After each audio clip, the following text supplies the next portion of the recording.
لبيك اللهم لبيك لبيك لا شريك لك لبيك إن الحمد والنعمة لك والملك لا شريك لك لبيك الله. بسم اللہ الرحمن الرحیم. ذی الحجہ کے 10 ابتدائی جو دن ہیں اور راتیں ہیں یہ بہت بڑی فضیلت والی ہیں. کچھ اعمال ایسے ہیں جو اعمال ہمیں ان دنوں میں کرنی چاہیے. ان اعمالوں میں سے ایک عمل یہ ہے کہ ان دنوں کا ہم روزہ رکھیں. اور لیکن 10 تاریخ جو قربانی کا دن ہے، عید کا دن ہوتا ہے، اس کا روزہ ناجائز ہے. البتہ جو آدمی قربانی کا ارادہ رکھتا ہے تو اس کو چاہیے کہ وہ کوئی چیز نہ کھائے یہاں تک کہ قربانی کرے، پھر قربانی کے گوشت سے ہی کھانے کی ابتدا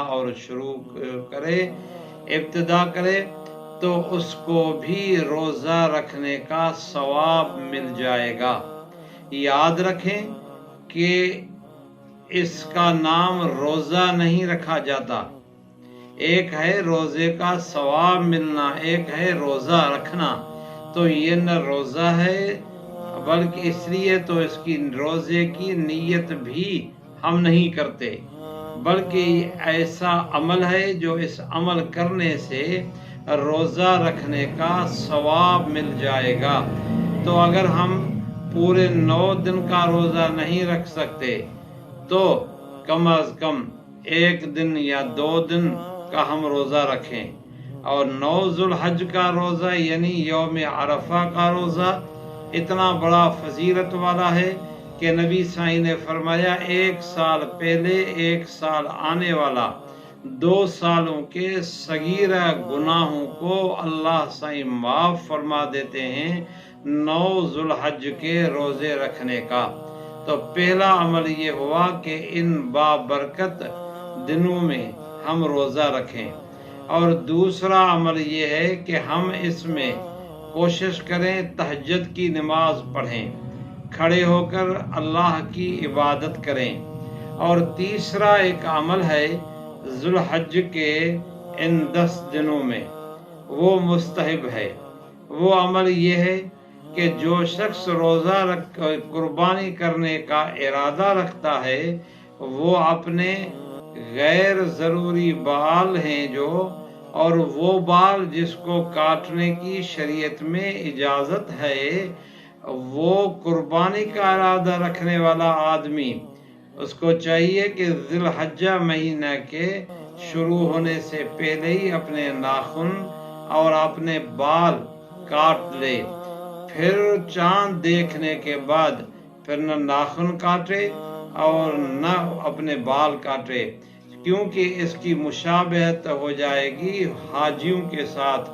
حاجی بھی احرام کی حالت میں نہ اپنے بال کاٹتے ہیں اور نہ احرام کی حالت میں وہ اپنے ناخن کاٹتے ہیں.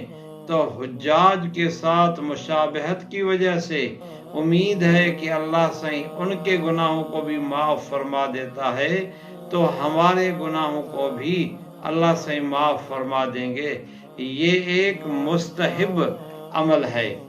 اور نمبر 4 تکبیرات تشریق، یعنی چند کلمات جس میں اللہ کی بڑائی ہے.